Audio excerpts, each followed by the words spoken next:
où il a repris la nature de Nirvana, c'est en 2569. Plus 80, ça fait 2649. Donc là, vous allez souvent entendre ce chiffre-là, ce nombre-là, de l'année de Vésac. Donc cette année, on fête les 2649e Vésac. Voilà. Donc Vésac, comme je vous disais, ça réunit 4 grandes naissances. Il y a la naissance physique du Bouddha, donc à Lumbini. Donc pour ceux qui sont déjà partis en Inde, ben vous avez cette partie-là de Lumbini qui se trouve aujourd'hui au Népal, où il y a ce reste en fait de colonne. Donc il y a une colonne qui a été coupée par d'autres courants spirituels, et on a retrouvé cette colonne qui a été bâtie par le roi Sudoka. Donc ce roi qui était sanguinaire, et à la suite d'une grave blessure, il a été recueilli par des moines bouddhistes, et il est resté assez longtemps donc, au monastère de ces moines pour apprendre le bouddhisme. Et c'est à partir de cet apprentissage du bouddhisme qu'il a compris le système donc, du karma, et c'est là où il a eu l'idée de préserver donc, le bouddhisme, donc l'enseignement du Bouddha, à travers cette construction de colonnes. Et sur les colonnes, vous avez en fait 4 lions représentés. Le lion, c'est le symbole énergétique du Bouddha Shakyamuni. Donc c'est grâce à cette énergie de lion que cette personne a pu s'éveiller. Donc ces 4 lions sont représentés, et sur la colonne est gravé les sutras, l'enseignement du Bouddha. On peut encore voir donc, sur ces colonnes en fait en pali à l'époque donc du Bouddha, donc ces sutras donc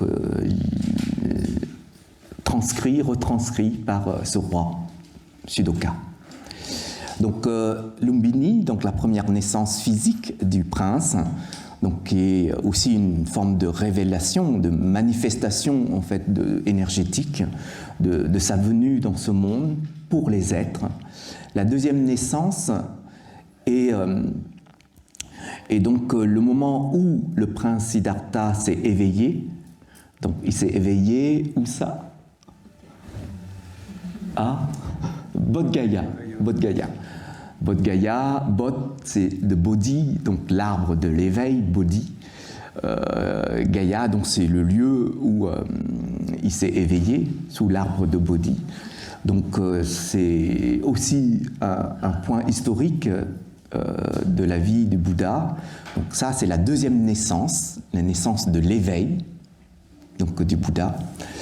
Donc quand il s'est éveillé, il s'est dit, aujourd'hui, j'ai compris beaucoup de choses, sur tout le système en fait, de la souffrance, jusqu'à déraciner la souffrance. Donc il s'est dit, il faudrait que j'explique aux êtres pour qu'eux-mêmes puissent se libérer de la souffrance et des racines de souffrance. Sauf qu'il s'est dit peut-être que c'est trop compliqué, qu'on parle de vacuité, qu'on parle du non de soi, qu'on parle de la loi du karma, de l'impermanence, de l'interdépendance entre les êtres.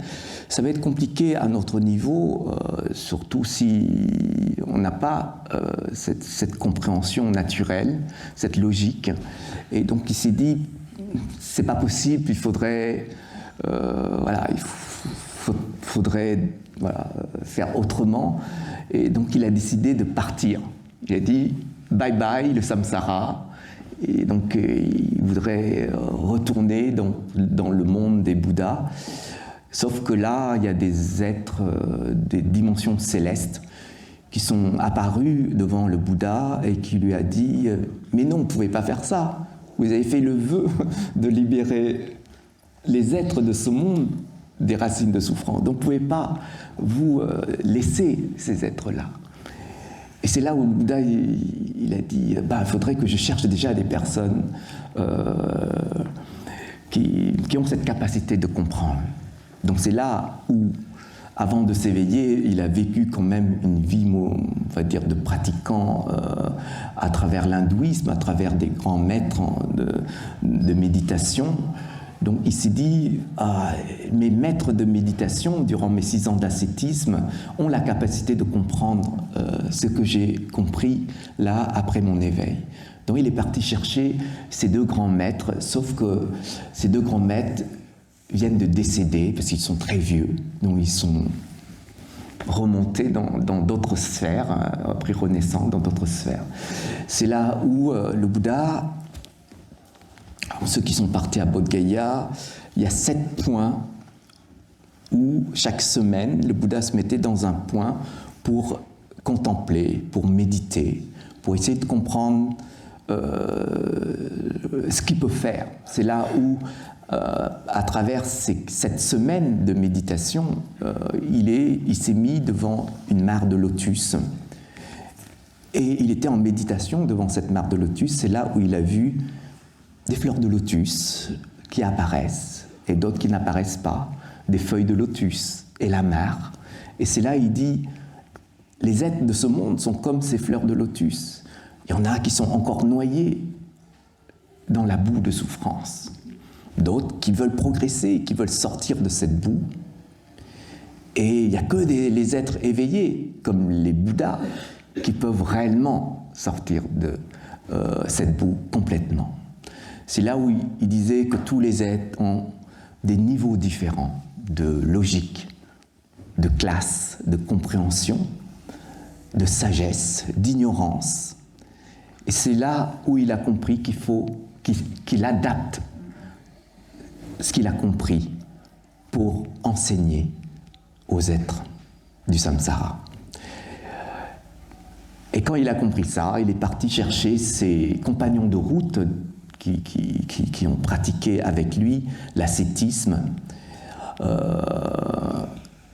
Quand il les a rencontrés, donc au parc des Cerfs, donc à Bénarès, dans le 3e lieu historique du Bouddha, 3e naissance, c'est la naissance de la roue du Dharma, c'est la naissance de l'enseignement du Bouddha, donc à Varanasi, donc Bénarès. C'est là où il a rencontré les 5 compagnons de route que vous voyez représentés à l'extérieur du temple, le Bouddha dans la posture de l'enseignement devant les 5 premiers disciples. Et là, il a enseigné les 4 nobles vérités, donc, qui forment la base fondamentale donc, de tout l'enseignement du Bouddha.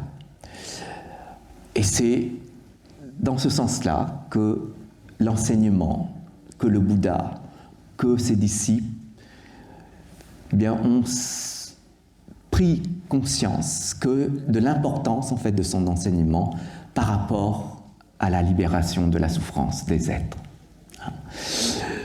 Jusqu'au moment où le Bouddha, pendant 49 années, il a enseigné, jusqu'au moment où il est tombé, on va dire, de vieillesse au niveau du corps. Son esprit était toujours intact, il n'y a que le corps qui vieillit. Et là, il savait qu'il faut partir, parce que s'il restait, il y aura beaucoup d'attachement. Donc ses disciples vont de plus en plus s'attacher à lui, à sa vie, à sa personne, à son enseignement. Donc le Bouddha, il disait, c'est pas bon, parce que l'attachement, c'est la souffrance.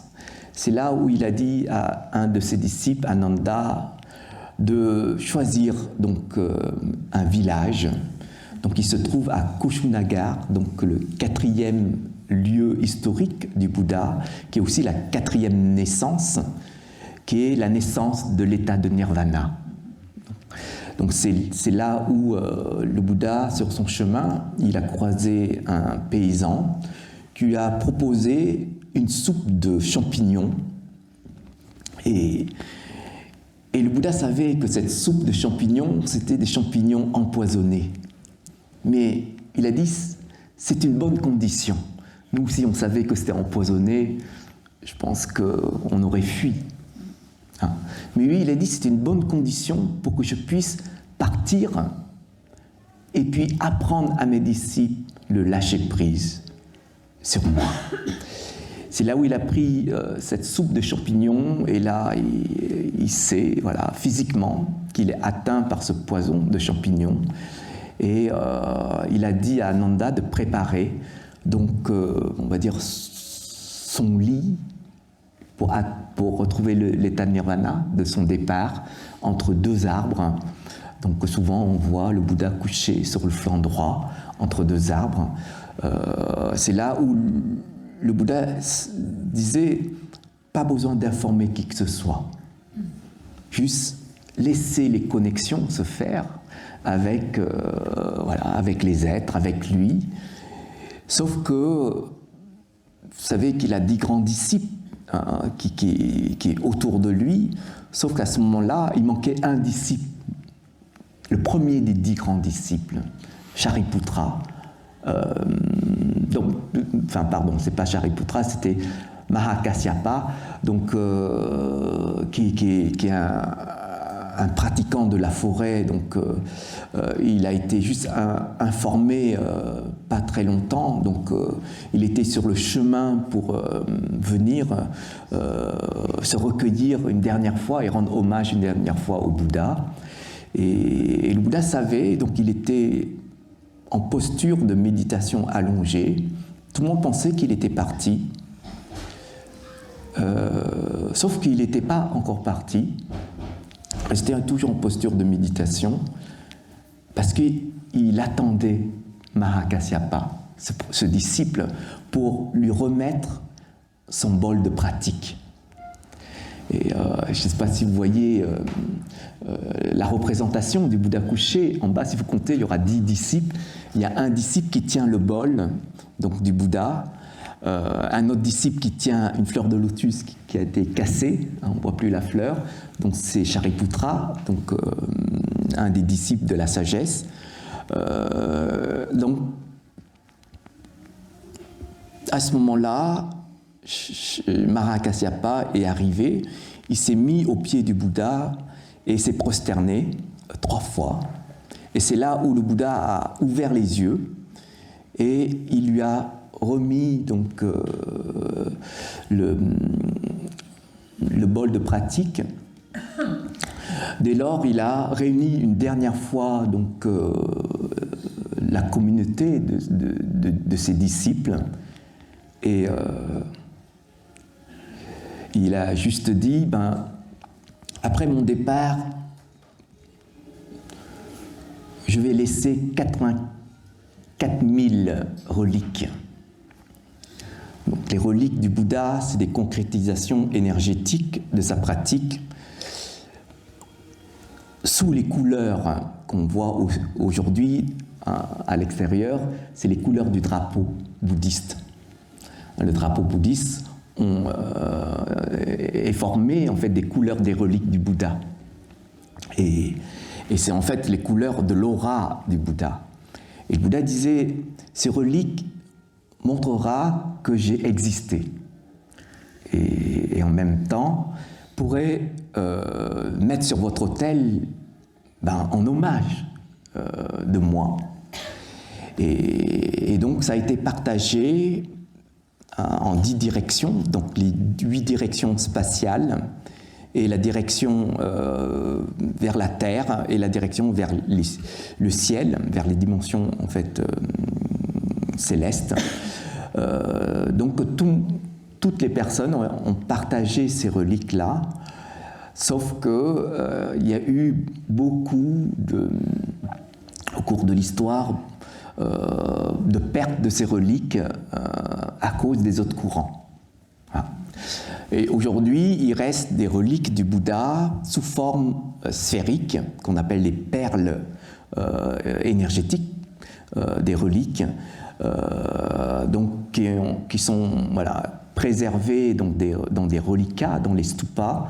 On a eu en 2005 et en 2009 l'exposition de ces reliques ici au temple, pour ceux qui ont eu cette condition de les voir et aussi d'avoir cette transmission de cette énergie de relique du Bouddha sur les bénédictions.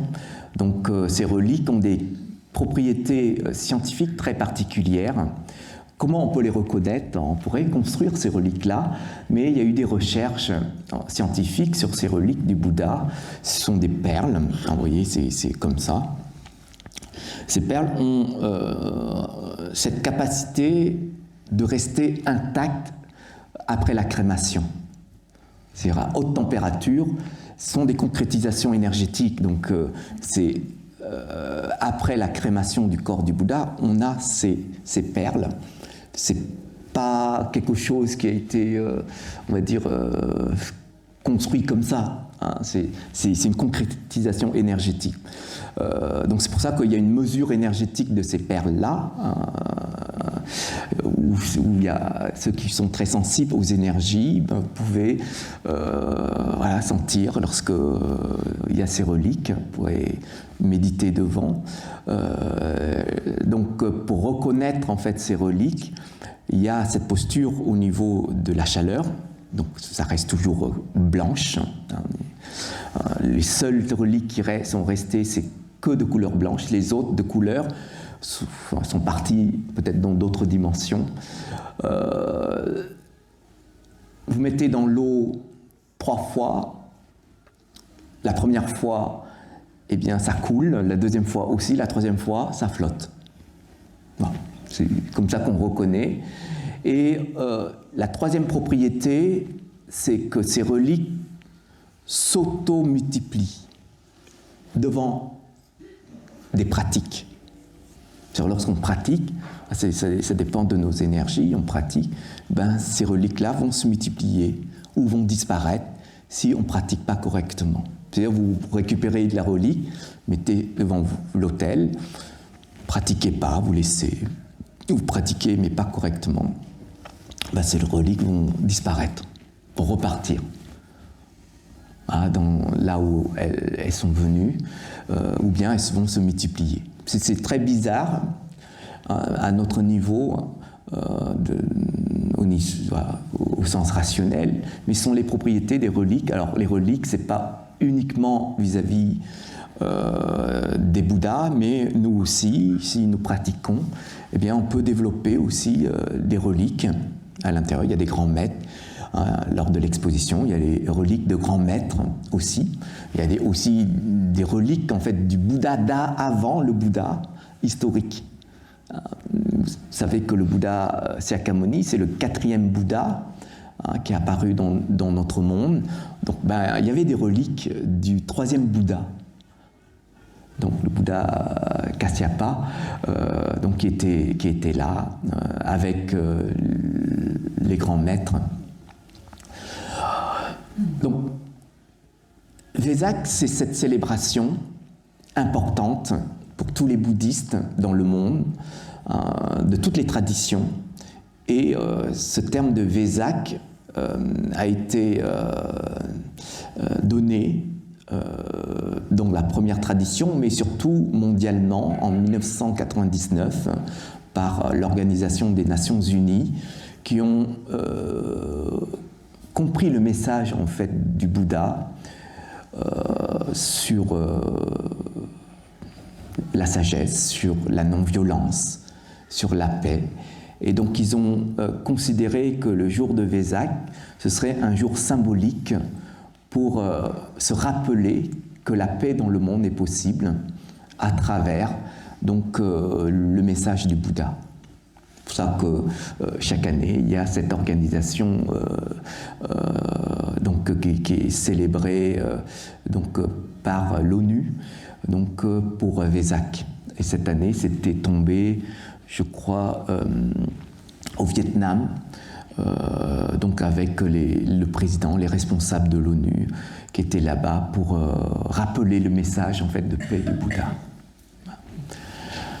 Le sens du terme Vesak. C'est pour ça que pour les pratiquants, c'est important de vraiment se rappeler de ce moment, que le Bouddha, même s'il n'est plus là, eh bien, il son message continue à vivre en nous, dans nos pratiques, et que ça peut nous servir à vraiment faire changer nos attitudes, nos postures, et peut-être avoir un monde qui soit mieux, qui soit meilleur et plus adapté en fait à ce que nous cherchons pour notre vie. Voilà le sens de Vézac. Donc c'est pour ça, quand nous allons sur les 4 sites historiques du Bouddha, il y a une vraie énergie.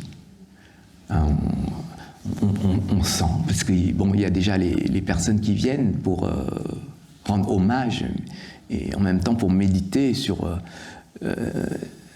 vraiment la vie du Bouddha. Et c'est comme si vous vous mettez là, vous lisez un livre, vous regardez un film ou un dessin animé qui raconte la vie du Bouddha, vous méditez, puis vous représentez. Ah, il a vécu comme ci, il a vécu comme ça, avec sa posture de sage. Ça peut être inspirant. Et vous pouvez rester à méditer sur là où il s'est éveillé. C'est très inspirant. Parce que vous voyez tous les autres, toutes les traditions, toutes les personnes des autres pays s'opposer, puis reprendre la nature des choses. Et pas besoin de prière. Parce que l'énergie est tellement puissante que vous dites « je suis chez moi ». Revenez chez vous. En fait, quand on revient chez nous, on ne revient pas forcément dans notre maison qu'on a achetée ici, qu'on a louée, ou notre appartement. Quand on revient chez nous, c'est qu'on revient vraiment ici, dans notre maison.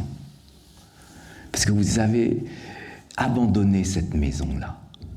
Et en fait, quand vous allez sur ces lieux, les lieux peuvent vous inspirer extérieurement.